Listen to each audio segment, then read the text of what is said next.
Since we're working grabs, again, grabs are our most common attacks compared to punches. We always say when they grab you, we're lucky, or we're thankful because they didn't punch us. You know, if I can grab him here and intimidate him, I could have just punched him in the face. So a lot of times it's like they want to control you. It's like a show of strength. It's like, you know, I'm stronger than you, don't mess with me. They're trying to intimidate you or scare you. I'm just going to work off of a shoulder grab. So instead of grabbing on the shoulder, I do have to be aware of that other punch. You know, it may happen. I don't want to focus too much on this, and then he just cracks me in the head. Simplest things that we know that we can do is I can always just step away, get out of there. You know, I can just knock the hand off and say, hey, don't touch me. You know, I don't know you. Just keep your space, keep your distance.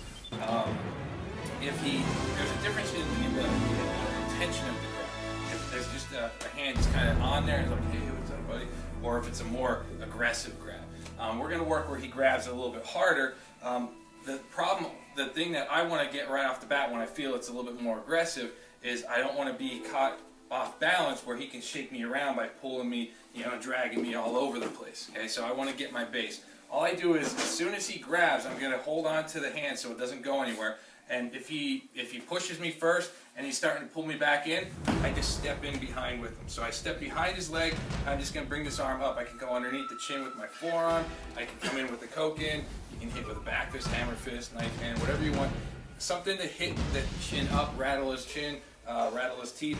But it's also a guard from that other punch. If I was doing this and he decided to throw a punch, I have this up now instead of down here, scratching my butt or not doing anything. So once I hit from here, all I'm going to do is wrap over the top, grabbing this arm. Once I grab the arm, I'm going to let this go, okay, and I can lock it up from here. I can push him into the face, pressure points here.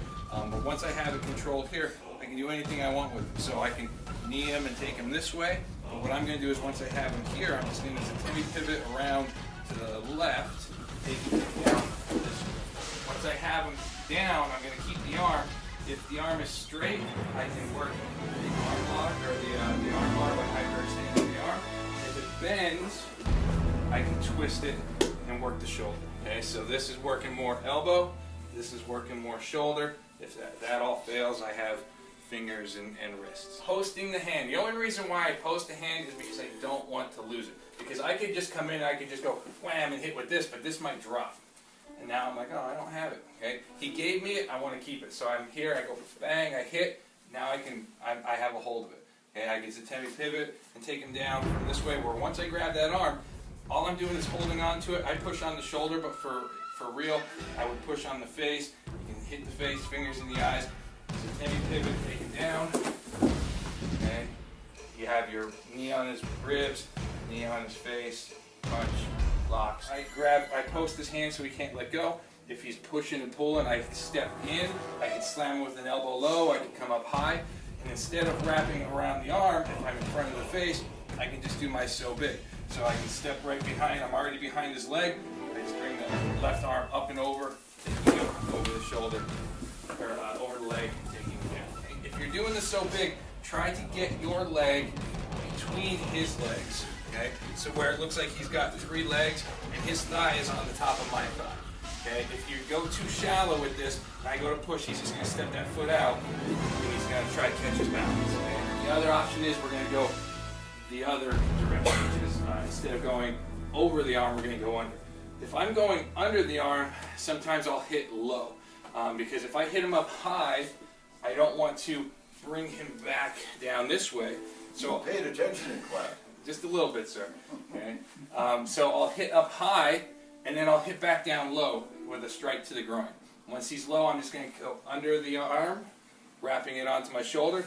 Again, I can knee, pivot, take him down. Again, I can pin him from here, working the wrist, shoulder, smash him, whatever you want to do. What's a hidden movement that I can do as I'm going to post this hand? Whenever we're passing something, we always try to do something with it. Yeah, why should I just do this when I can go slap, slap? In Kata we call it hit high, but then maybe there's some resistance or a push forward, so I'll hit back down low.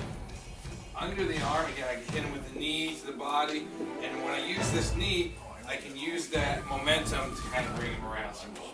Okay? Any questions?